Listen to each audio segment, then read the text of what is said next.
নমস্কাৰ বন্ধু বান্ধৱীসকল, লন্ত্ৰৰ অন্য এটা ভিডিঅ'লৈ আপোনালোকৰ ৱেলকাম। চ' বন্ধু বান্ধৱীসকল, আকৌ বিতৰ্ক ষ্টাৰ্ট হৈ গৈছে গ্ৰেজুৱেট টিচাৰ হিন্দী আৰু গ্ৰেজুৱেট টিচাৰ আৰ্টছত যি অভাৰলেপিং হৈছে। ইয়াৰ বিষয়ত মেবি আপোনালোকে গম পাইছে, গোটেই ভিডিঅ'খন চাব পাৰিছে আপোনালোকে।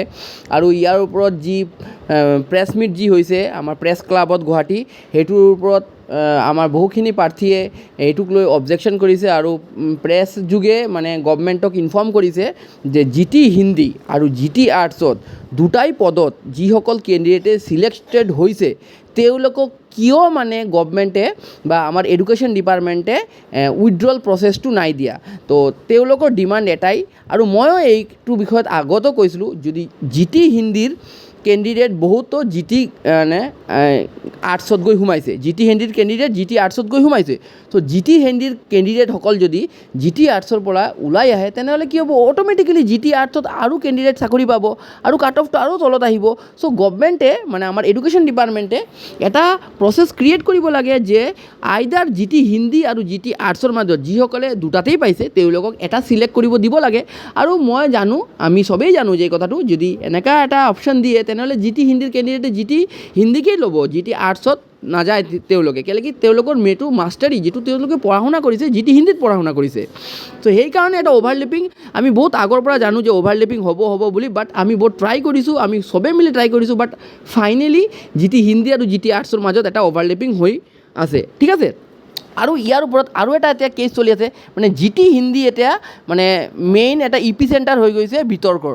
এতিয়া GT হিন্দীৰ কেণ্ডিডেটসকলে যিসকলে মানে এইবছৰ ছিলেকশ্যন নাই পোৱা, তেওঁলোকৰ এটা অভিযোগ আছে যে ৰত্ন আৰু প্ৰবীণক ৰাষ্ট্ৰভাষা যিটো আছে সেইটোক যদি চেণ্ট্ৰেল গভৰ্ণমেণ্টৰ যিবোৰ এক্সাম আছে, ঠিক আছে, সেইবোৰত মান্যতা নাই দিয়া।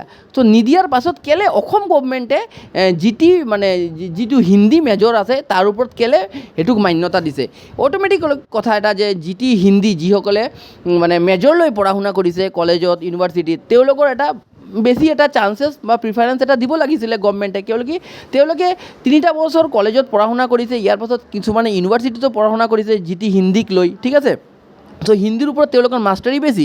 চিমিলাৰলি ৰত্ন আৰু প্ৰবীণ, এতিয়া কোনোবাই যদি 3 মাহ বা 4 মাহ 6 মাহত যদি ৰত্ন বা প্ৰবীণৰ যদি এটা কোৰ্চ কৰি যদি বেছি প্ৰিফাৰেঞ্চ পাই যায়, সেইটো বহুত বেয়া কথাই। মানে এটলিষ্ট মানে GT মেজৰৰ যিখন মানে যিকেইজন কেণ্ডিডেট হিন্দী মেজৰৰ আছিলে তেওঁলোকক ফাৰ্ষ্ট প্ৰিফাৰেঞ্চ দিব লাগে বুলি তেওঁলোকে এইটো ডিমাণ্ড কৰিছে। আৰু মই ভাবিছোঁ এইটো আপ টু চামহাও এইটো মেবি অলপ চাব লাগিছিলে, গভৰ্ণমেণ্টৰ অলপ এটা বিবেচনা কৰি চাব লাগিছিলে, কিয়নো এইটো আমাৰ কেন্দ্ৰীয় চৰকাৰেও এইটোক মান্যতা নিদিয়ে তেওঁলোকৰ এক্সামত, ঠিক আছে। চ' এট প্ৰেজেণ্ট GT হিন্দী আৰু GT আৰ্টছৰ মাজত এটা কলেশ্যন হৈ আছে অভাৰলেপিঙক লৈ, আৰু ৰত্ন প্ৰবীণক লৈও এটা মানে কলেশ্যন এটা হৈ আছে। চ' ইয়াৰ বিষয়ত আপোনালোকে ডিটেইলছ প্ৰেছ ক্লাবত কি কথা বাৰ্তা হৈছে, কি আলোচনা হৈছে, এইটো ভিডিঅ' আপোনালোকে এইটো ভিডিঅ'ৰ লাষ্ট পাৰ্টত দেখিব পাৰিব। মই ক্লিপছকেইটা এড কৰি দিছোঁ। বাট আপোনালোকৰ কি মতামত, GT হিন্দী আৰু GT আৰ্টছৰ যি অভাৰলেপিং হৈছে, উইথড্ৰল ছিষ্টেম দিব নে নিদিয়ে, আপোনালোকে কি ক'ব বিচাৰে কমেণ্ট ছেকশ্যনত কমেণ্ট কৰি জনাব। আৰু ৰত্ন আৰু প্ৰবীণ তেওঁলোকক ৰত্ন প্ৰবীণ আৰু GT হিন্দী মেজৰ যিহঁতে আছে তেওঁলোকক যি ইকুইভেলেণ্ট কৰিছে, ইয়াৰ ওপৰত যদি আপোনালোকে কিবা ক'ব বিচাৰে আপোনালোকে কমেণ্ট বক্সত কাইণ্ডলি কমেণ্ট কৰিব। আৰু এই ধৰণৰ ভিডিঅ' চাবলৈ চেনেলটোৰ লগত সদায় থাকিব, ঠিক আছে। তেওঁলোকে হিন্দীৰ কেণ্ডিডেট এজনে গৈ আৰ্টছত ছ'চিয়েল পঢ়াবলৈ কমফৰ্টেবল হ'ব নে হিন্দীৰ ছাবজেক্ট পঢ়াবলৈ কমফৰ্টেবল হ'ব? তেওঁলোকৰ আমাৰ তাত প্ৰুফ আছে, তেওঁলোকৰ বহুতো এনেকুৱা কেণ্ডিডেট আছে, আৰু তেওঁলোকৰ চিলেক্ট হোৱাৰ কাৰণে আমি যিখিনি এলিজিবল আৰ্টছৰ কেণ্ডিডেট আমি তাৰ পৰা বঞ্চিত হৈছোঁ। তেওঁলোকে আৰ্টছত থাকিব বিচৰা নাই, আমি বিচাৰোঁ যে তেওঁলোকে উইথড্ৰ ছিষ্টেমটো তেওঁলোকৰ কাৰণে আনক। গোটেই নাম অহা কেণ্ডিডেট আকৌ কিয় বাৰে নাম আহিছে তেওঁলোকৰ? দুটা ছাবজেক্টত এপ্লাই কৰিছিলে, তেওঁলোকে চিলেক্ট হৈছে GT আৰ্টছত। আজি আমি ইয়াতে প্ৰেছ মিটটো আয়োজন কৰাৰ মুখ্য উদ্দেশ্যটো হৈছে যে আমি ফাৰ্ষ্ট লিষ্ট দিয়াৰ পৰাই এটাই ইছ্যু লৈ পেলাই লাগি আছোঁ যে অভাৰলেপিং, যিটো আমাৰ আজিলৈকে ছল্ভ নহ'ল। আমি গভৰ্ণমেণ্টক বাৰে আঙুলিয়াই দি আছোঁ যে অভাৰলেপিং হৈ আছে আমাৰ আৰ্টছত, বিশেষকৈ সংস্কৃত আৰু হিন্দীখিনি বাৰে আমি আঙুলিয়াই দি আছোঁ। যেতিয়াৰ পৰা ফাৰ্ষ্ট লিষ্ট ৰিলিজ কৰিছে, আজি ছেকেণ্ড লিষ্টখনো ৰিলিজ হৈ গ'ল, কিন্তু অভাৰলেপিঙৰ প্ৰব্লেমটো ছল্ভ নহ'ল। তো আমি সেইটোৱে আমি বাৰে আঙুলিয়াই দি আছোঁ। কিন্তু আমাৰ যিখিনি আমি প্ৰশ্ন উত্থাপন কৰিছোঁ, আমাৰ যিটো অভাৰলেপিঙৰ আঙুলিয়াই দিছোঁ, সেইখিনি তেওঁলোকে গুৰুত্ব সহকাৰে লোৱা নাই। আজি আমি ক'বলৈ গ'লে হিন্দীৰ কেণ্ডিডেটবোৰ যিবিলাকে ফাৰ্ষ্ট লিষ্টত ছিলেক্ট হৈছিল, তেওঁলোকে হিন্দীটো এপ্লাই কৰিছিল, GT আৰ্টছতো এপ্লাই কৰিছিলে, কিন্তু তেওঁলোকে সেইটো টাইমত হিন্দীৰ ৰিজাল্টটো ঘোষণা নকৰাৰ কাৰণে তেওঁলোকে অনিশ্চয়তাৰ ভয়ত তেওঁলোকে আৰ্টছত ভেৰিফিকেশ্যন কৰি আহিলে। কিন্তু এতিয়া কি হৈছে, যেতিয়া ছেকেণ্ড লিষ্ট দিলে তেওঁলোকৰ নামটো কিন্তু ছেকেণ্ড লিষ্টত নাহিলে। তেওঁলোকে হিন্দীটো এপ্লাই কৰিছিলে, আৰ্টছতো এপ্লাই কৰিছিলে, কিন্তু তেওঁলোকৰ নামটো ছেকেণ্ড লিষ্টত হিন্দীত নাহিলে। হিন্দীৰ ৰিজাল্ট এতিয়া ডিক্লেয়াৰ কৰিলে, কিন্তু হিন্দীত তেওঁলোকৰ নামটো নাহিলে। তেওঁলোকেও এতিয়া আৰ্টছৰ পৰা হিন্দীত যাবলৈ বিচাৰি আছে, কিন্তু তেওঁলোকৰ নামটো কিয় দিয়া নহ'ল সেইটো আমাক লাগে। কিয় অভাৰলেপিঙৰ প্ৰব্লেমটো আমাৰ আৰ্টছৰ লগত বাৰে বাৰে কৰি আছে? ফাৰ্ষ্ট লিষ্টতো কৰিছে, তাৰ কাৰণে আমি প্ৰশ্ন উত্থাপন কৰিছিলোঁ, সেইটো কাৰণে আমি কোনো সলিউশ্যন নাপালোঁ, যাৰ কাৰণে আজি আকৌ আমি তেওঁলোকৰ ওচৰত এনেকৈ কুৱেশ্যন কৰিবলৈ আহিছোঁ। ছেকেণ্ড থিং, এনেকুৱাও মানুহ আমি কিছুমান প্ৰুফ পাইছোঁ যোনে সংস্কৃতত অলৰেডি চিলেক্ট হৈছে, আকৌ ছেকেণ্ড লিষ্টত আহি পেলাই GT আৰ্টছৰ কাৰণে চিলেক্ট হৈছে। তেওঁলোকৰ আমাৰ তাত প্ৰুফ আছে, তেওঁলোকৰ বহুতো এনেকুৱা কেণ্ডিডেট আছে যোনে আৰ্টছত চিলেক্ট হৈছিলে, সেইটো টাইমত দুটাৰ কাৰণে এপ্লাই কৰিছিল, আৰ্টছৰ কাৰণেও এপ্লাই কৰিছিলে, সংস্কৃতৰ কাৰণেও এপ্লাই কৰিছিল, অথবা আৰ্টছৰ কাৰণেও এপ্লাই কৰিছিলে, হিন্দীৰ কাৰণেও এপ্লাই কৰিছিলে। তো তেওঁলোকে তেতিয়া হিন্দীৰখিনি আৰ্টছত চিলেক্ট হৈছিল, বাট ছেকেণ্ড লিষ্টত হিন্দীৰ তেওঁলোকৰ লিষ্টত নাম নাহিলে। তেওঁলোকক বাদ দি যিখিনি আৰু হিন্দীত আছিল তেওঁলোকৰ নাম আহিলে, যাৰ ফলত হিন্দীৰ কাট অফ বহুত কম গুচি গৈছে। আৰু তেওঁলোকৰ চিলেক্ট হোৱাৰ কাৰণে আমি যিখিনি এলিজিবল আৰ্টছৰ কেণ্ডিডেট, আমি তাৰ পৰা বঞ্চিত হৈছোঁ। তেওঁলোকক সোমোৱাই দিয়াৰ কাৰণে GT হিন্দীৰ কেণ্ডিডেটখিনি আৰ্টছত সোমোৱাৰ কাৰণে আমাৰ আৰ্টছৰ পইণ্ট অফ কাট অফ কমিছে ছেকেণ্ড লিষ্টত, মাত্ৰ 0.75 ইন কেছ অফ আনৰিজাৰ্ভড, আৰু OBCৰ ক্ষেত্ৰত 0.50 কমিছে। ইমান কম কেনেকৈ হ'ব পাৰে ছেকেণ্ড লিষ্টত? বিকজ অফ অভাৰলেপিং, গোটেইখিনি হৈ আছে অভাৰলেপিং, যিখিনি আমি বাৰে বাৰে ছল্ভ কৰিব কৈ আছোঁ, কিন্তু DSE আমাৰ কথা গুৰুত্ব দিয়া নাই। সেইকাৰণে আমি আজি মুখ্যমন্ত্ৰী মহোদয় আৰু শিক্ষামন্ত্ৰী মহোদয়ক আকৌ আমি ক'বলৈ আহিছোঁ একেখিনি কথাই, যে অভাৰলেপিংটো গুচাওক।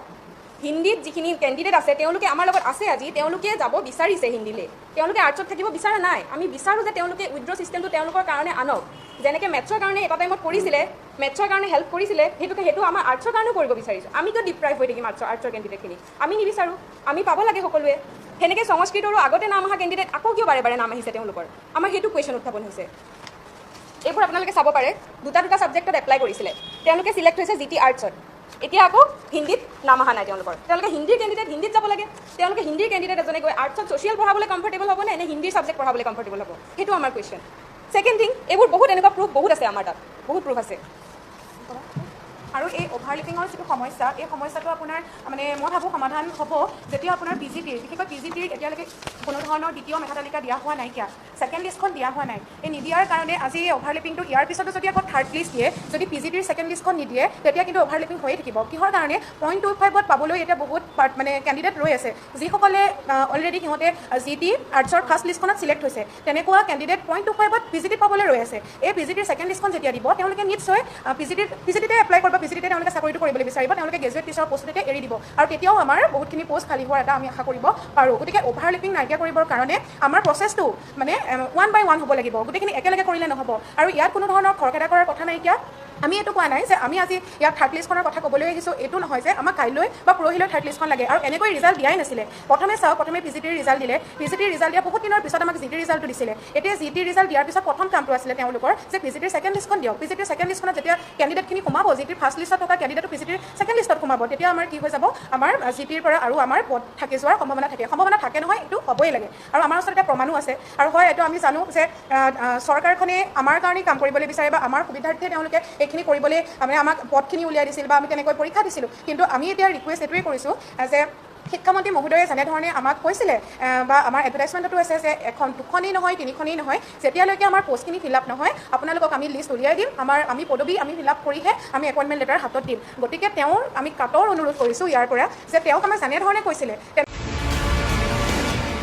টেটৰ নামত শিক্ষা বিভাগৰ ল'ৰা ধেমালি, হিন্দী শিক্ষকৰ বাবে পৰীক্ষা অনুষ্ঠিত কৰিলে ঠিকেই, কিন্তু পৰীক্ষাত নাহিল হিন্দী বিষয়ৰ এটা প্ৰশ্ন।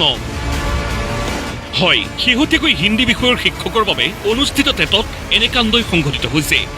642টা হিন্দী বিষয়ৰ শিক্ষকৰ পদৰ বাবে অনুষ্ঠিত টেটত বিভিন্ন বিষয়ৰ প্ৰশ্ন আহিল ঠিকেই, কিন্তু যিটো বিষয়ত ভৱিষ্যতে ছাত্ৰ ছাত্ৰীক শিক্ষকসকলে পাঠদান কৰিব, সেই বিষয়তে নাহিল এটাও প্ৰশ্ন। শিক্ষণ শৈলীৰ 50 নম্বৰ, অসম আৰু ইয়াৰ মানুহৰ সম্পৰ্ক বিষয়ত 35 নম্বৰ, সাধাৰণ গণিতত 15 নম্বৰ, সাধাৰণ ইংৰাজীত 30 নম্বৰ, আৰু সাধাৰণ অধ্যয়ন আৰু ঘটনা প্ৰবাহ সন্দৰ্ভত আহিল 10 নম্বৰৰ প্ৰশ্ন, কিন্তু হিন্দী বিষয়ৰহে নাহিল এটাও প্ৰশ্ন, যাৰ বাবে এতিয়া ক্ষোভিত হৈ পৰিছে একাংশ প্ৰাৰ্থী। কলেজত নাইবা ইউনিভাৰ্চিটিত অসমৰ যিমান মেজৰৰ ষ্টুডেণ্ট আছে, কেণ্ডিডেট আছে, তেখেতসকলেতো হিন্দী পঢ়িছে, কিন্তু আপোনালোকে চাব যে টেট কাম যিটো ৰিকুৱাৰমেণ্ট আছিলে, তাতে যি এনচাৰ শ্বীট আছিলে তাতে হিন্দীৰ এটা কুৱেশ্যনো নাছিল। তেনেহ'লে হিন্দীৰ কেণ্ডিডেটক অসম চৰকাৰৰ যি শিক্ষা বিভাগ আছে তেখেতসকলে কেনেকৈ এইটো জাজমেণ্ট কৰিলে যে তেখেতে হিন্দী জানে নে নেজানে। কেৱল ইমানেই নহয় 2024 বৰ্ষত অনুষ্ঠিত এই টেট তথা শিক্ষক নিযুক্তি পৰীক্ষাত শিক্ষা বিভাগে একাকাৰ কৰিলে অসম ৰাষ্ট্ৰভাষা প্ৰচাৰ কমিটিৰ ডিপ্ল'মা আৰু কোনো মহাবিদ্যালয় বিশ্ববিদ্যালয়ৰ পৰা ছাত্ৰ ছাত্ৰীয়ে লাভ কৰা ডিগ্ৰী। ক্ৰাইটেৰিয়াটো আচলতে এই প্ৰবীণ তাৰপিছত ৰত্না তাৰপিছত আমাৰ এইটো যিটো মেজৰ এইটো ইকুইভেলেণ্ট আছিলে আৰু এই ইকুইভেলেণ্ট থকাটো এইটো অতি পৰিতাপৰ বিষয়।